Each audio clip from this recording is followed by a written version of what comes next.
Des Togolais de la diaspora manifestent contre Gnassingbé à Bruxelles. Le président togolais, Faure Gnassingbé, séjourne à Bruxelles jeudi.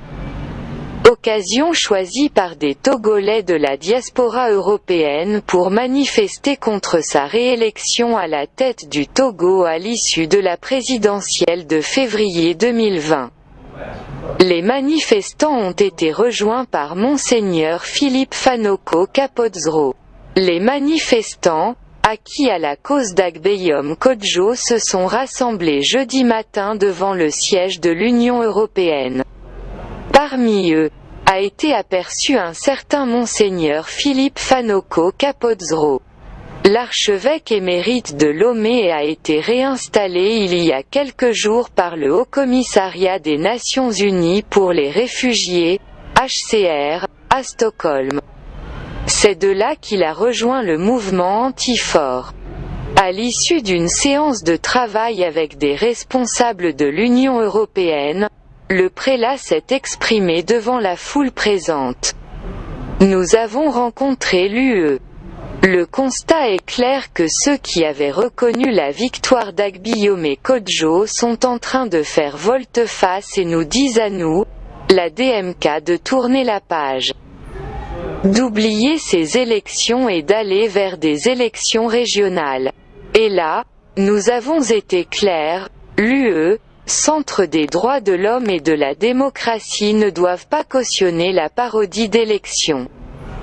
Nous avons été clairs, le peuple dit non, nous ne voulons plus de Faure Gnassingbé au pouvoir, le peuple est décidé à obtenir sa victoire du 22 février 2020, a-t-il relaté.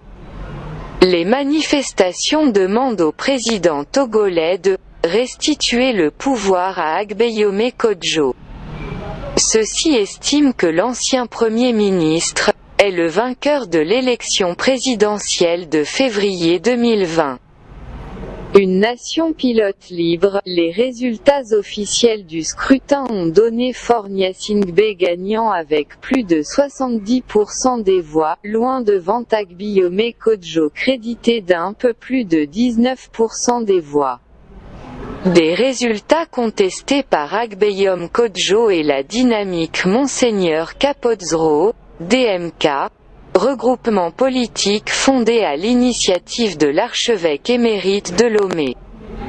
Bravo les patriotes rassemblés à Bruxelles autour de Monseigneur KPO DZRO. Le peuple souverain triomphera de cette diplomatie aux antipodes des valeurs et des principes. Soyons sereins. Le Togo sera une nation pilote libre, a commenté Agbeyom Kodjo lui-même dans un tweet. Depuis plus d'un an, la DMK continue de réclamer la « victoire » de son candidat. La manifestation de ces Togolais de la diaspora, regroupés à l'initiative de la coordination internationale de la DMK, n'est qu'une illustration de la contestation électorale. Rappelons que le chef de l'État togolais s'est rendu à Bruxelles pour des rencontres avec les institutions européennes après sa participation au sommet de Paris sur les économies africaines.